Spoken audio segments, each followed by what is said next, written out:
In his February 14th State of the Union speech, President Obama praised the U.S. oil and gas production made possible by hydraulic fracturing or fracking. He hailed natural gas as a bridge fuel that can power our economy with less of the carbon pollution that causes climate change. He touted that America is closer to energy independence than we've been in decades because booming domestic oil production is slashing U.S. energy imports. Although our industry doesn't look at natural gas as a bridge fuel, but rather as a base fuel, this is exciting news for our industry. Yet when we talk to our neighbors, there's still great debate about the environmental effects of hydraulic fracturing. In an effort to help minimize the public's concern about hydraulic fracturing, we need to spend more time communicating the facts, understanding the real risks, and talking about what our industry is doing to mitigate those risks. Hydraulic fracturing has been around since the 1940s. The technology uses pressurized water, sand, and chemicals to open up small cracks in rock formations deep below the Earth's surface to access the oil and natural gas locked inside. Fracturing lasts just a few days and takes place after an oil and gas well has been drilled and reinforced with multiple layers of steel and cement. Hydraulic fracturing is an essential process that is used in more than 90% of U.S. oil and gas wells, and because it has been so widely used for so long, it is well understood by scientists, engineers, and regulators. While no industry is perfect, when the experts examine the way hydraulic fracturing is used to produce oil and gas, they have concluded over and over again that this technology is fundamentally safe. We would like to share several video animations courtesy of member company Chesapeake Energy Corporation highlighting the process of hydraulic fracturing. In your packets, we have provided a number of resources, including a link to the SGA blog, where you will find a copy of AGA's Fueling the Future with Natural Gas study, as well as our friends at American Natural Gas Alliance's follow-up to President Obama's address. We invite you to help us advance the conversation in Connect at SGA. We have established a community there where you can share ideas and resources with your peers. We hope all of this information will help you be an educated ambassador for natural gas.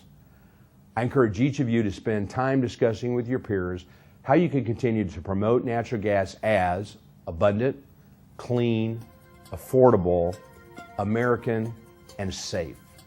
Now enjoy the program. After the well site has been carefully prepared to meet environmental, health, and safety standards, drilling can begin. This is an intricate operation requiring a well-planned infrastructure. A variety of processes and expert, well-trained specialists are used to bring natural gas to the surface. Chesapeake works with these experts during every aspect of the project, while strictly adhering to all individual state regulations.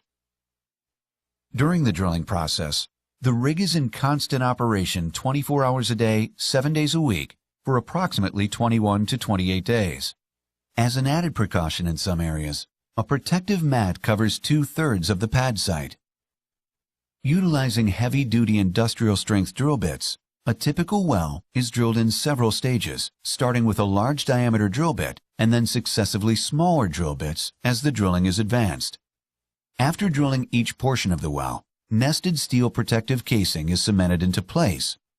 This will protect groundwater and maintain the integrity of the well. Initially, and prior to moving in the drilling rig, a large diameter hole is drilled for the first 50 to 80 feet. Conductor casing is then cemented into place, stabilizing the ground around the drilling rig and wellhead, and isolating the well from most private water wells.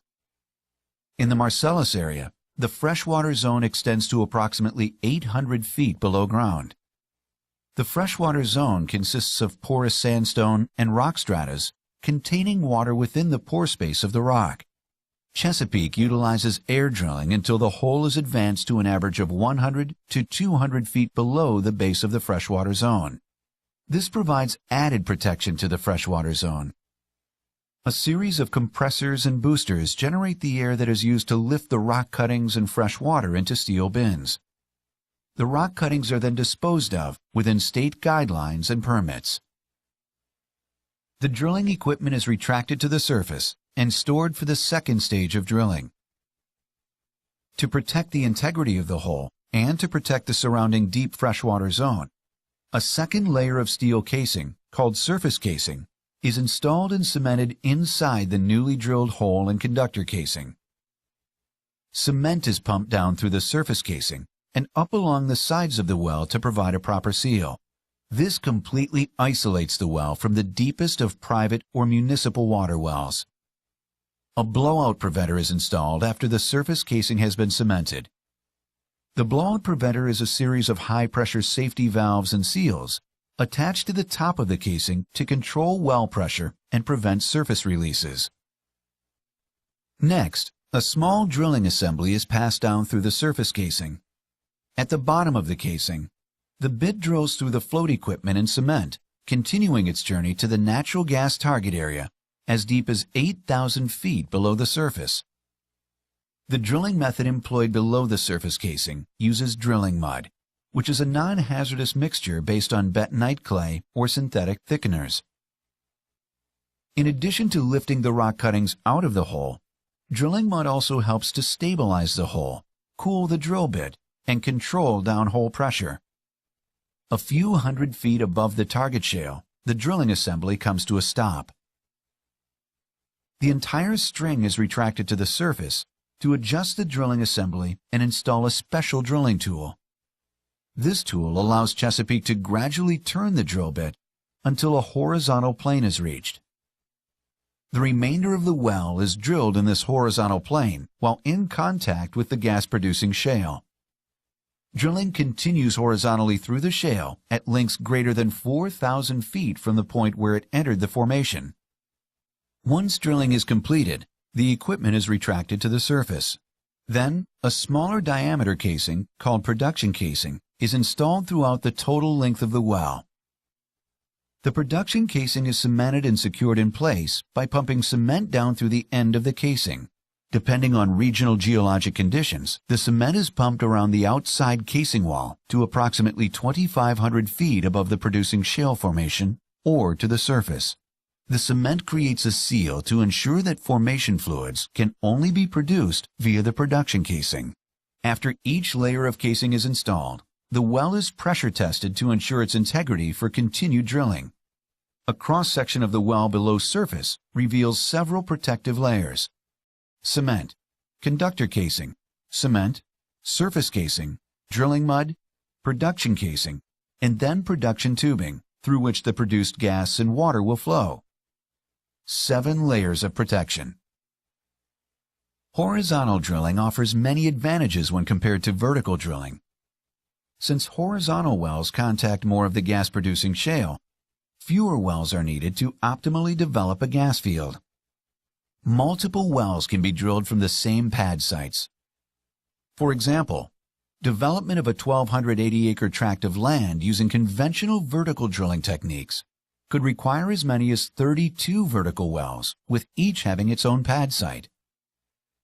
However, one multi-well pad site with horizontal wells can effectively recover the same natural gas reserves from the 1,280-acre tract of land while reducing the overall surface disturbance by 90%. In order to maximize the production potential of the well, the shale formation will be hydraulically fractured. In preparation for the fracturing process, the casing will be perforated in the horizontal portion of the well using tubing-conveyed perforating guns containing explosive charges. The perforated intervals are spaced approximately 50 to 80 feet apart and create a connection between the production casing and the shale formation. With the initial perforating complete, the tubing and perforating guns are pulled to the surface, and the workover rig is replaced by a hydraulic fracturing crew consisting of a number of high-pressure pumps and blending equipment. This equipment will pump a mixture of water and proppant, usually sand, through the newly created perforations in the production casing and into the shale formation. First, water is passed from a water storage impoundment into the blue working tanks depicted on this location. The water is then pulled into a hydration unit, which provides the ability to gel the fluid before it is transferred to the blender. At the blender, proppant and a small amount of chemicals that aid in the fracturing process are added. The blender transfers the fluid and proppant mixture to the pump trucks through the low-pressure side of the manifold. The fracturing pumps increase the pressure of the fluid, sending it back through the high-pressure side of the manifold to the frac tree where it enters the well. The entire fracturing process is controlled from the treatment monitoring van. When the fracturing fluid reaches the perforations, pressure builds until the shale formation fractures, allowing fluid to enter into the formation. Additional fractures are created along natural zones of weakness in the shale.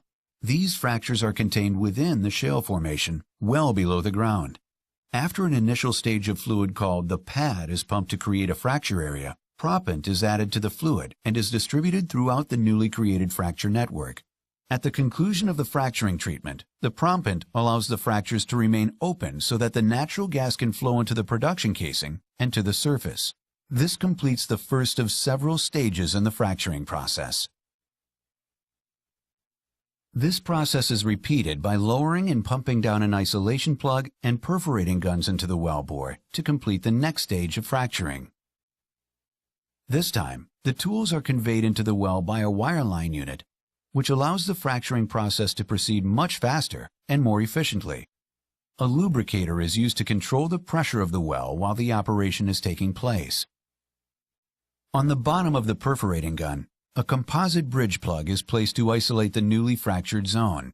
This ensures that the subsequent fracturing treatment is contained in the current zone. The perforating gun is again fired at roughly 50 to 80-foot intervals, creating a connection between the production casing and the shale formation. The fracturing process is then repeated until all of the stages are completed. A typical shale well has approximately 8 to 12 stages of fracturing. At the conclusion of the fracturing operations, the isolation plugs are removed from the well and production can start. The produced fluids are diverted through a flowback manifold into storage tanks. The fluids are then recycled or disposed of according to state and federal regulations. After the completion of the well, it is time to start production and reclaim the site. The heavy machinery has moved on to the next well site, leaving just the production tree, the separator, and production tanks. Below the surface, at depths of more than 1 mile, the mixture of gas and fluid is flowing through the fractured shale. The mixture, containing predominantly gas, flows into the production tubing and up through the wellbore to the surface. It is then diverted from the wellhead to the separator, which separates the fluid from the gas. If petroleum liquids, like condensate or oil, are produced, the separator will also separate the petroleum liquids from the produced water. The fluids are stored in tanks so that petroleum liquids can be sold, and produced water can be recycled or disposed of, according to state and federal regulations. The gas is then transported through pipelines to market, where it is then available for residential, commercial, or industrial use. After all drilling and completion is completed, the site is reclaimed to leave the smallest environmental footprint possible.